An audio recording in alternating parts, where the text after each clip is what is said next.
Hi there, Chandra Easton here from Star Astrology Healing, continuing on with my talks on this ancient land.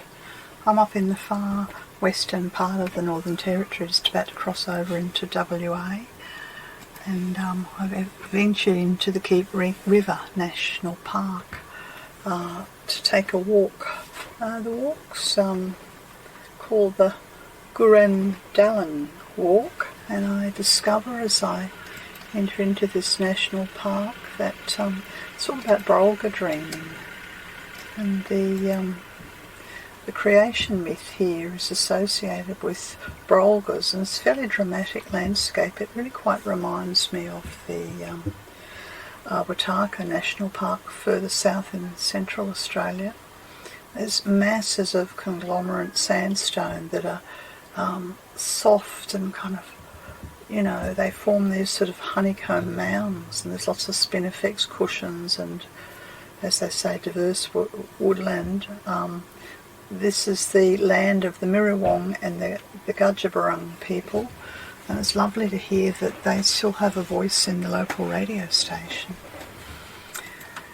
Yes, so these sandstone honeycomb domes are 250 million years old. And in the Dreamtime story, two Aboriginal people travel from the sea to the area that you can see in front of you, and this is the domes that are before us. And they collected grass and bushes, made a large nest, and started to jump around and make noises like the gurtlung, that's the Brolga. As the country listened, they changed into Brolgas, and that's why this place is named Gurundalm, and the place of Gurundalang. The Mirrawong and the Gudgeburung people are the Aboriginal custodians for Keep River, and they work in close cooperation with national parks and wildlife. It's just pretty easy walk. It takes about an hour, I think, unlike the walk at Wataka that goes around the canyon and takes about 3 or 4 hours. But I'll just show you a few images here of these sandstone clusters and the beautiful spinifex grass, and very, very sort of unusual formations. You know, they almost look like I don't know, people sitting up there on top of these sandstone clusters watching us. Here's one with it's eroded, and of course it's where there's been an ancient ocean through here, and so there's a bit of the sky and a tree poking through. The escarpment itself rises up several hundred metres and has a very strong energy around it. As you can see from this clip here, everywhere you look, in all directions, the escarpment and the domes, yes, it's magnificent. I think it was sort of mid-morning, or maybe a bit earlier when I walked through, and don't know what time the sun would hit this part of the I imagine if you were behind the domes you wouldn't get the sun until, I think it might have been 10:30 when I started to walk.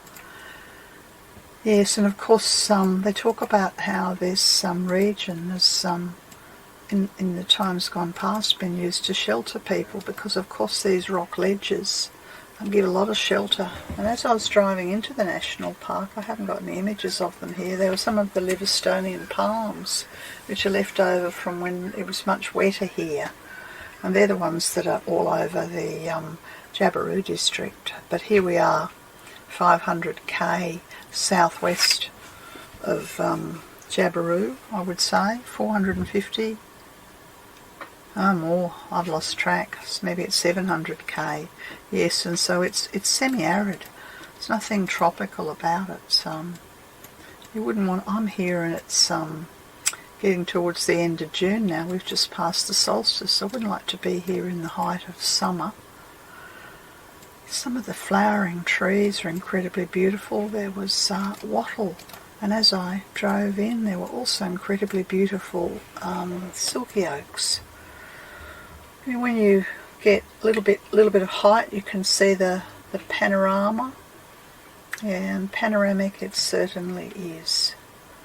And then the path leads down into the sort of the valley at the foot of the escarpment, down some steps, and continue to follow past these very, very interesting stone formations through the valley.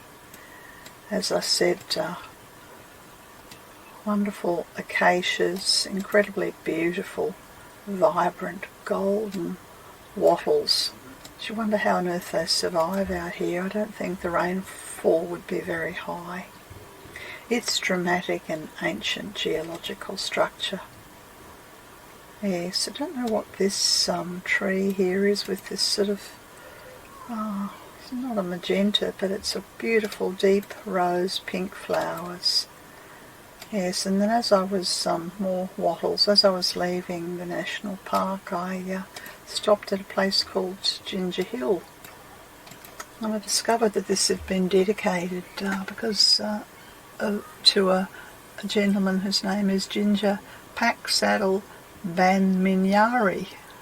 Ginger Packsaddle Banminyari. He's a stockman, an elder and a companion.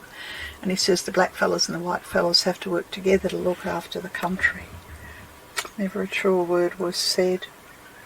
So I climbed Ginger Hill, and I came upon some information about the way the local indigenous people used to set traps to catch the eagles.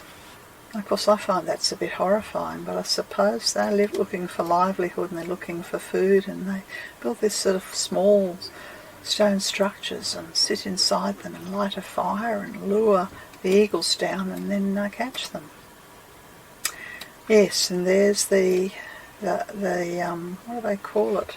Hawk hunt, hawk hide, because it's where they hide. Anyway, this has just been a brief talk about this magical, amazing place up here, right on the border between the Northern Territory and Western Australia. This has been Chandra Easton from StarAstrologyHealing.com. Lots more talks on my website under This Ancient Land, lots under the top end. That's all. Bye for now.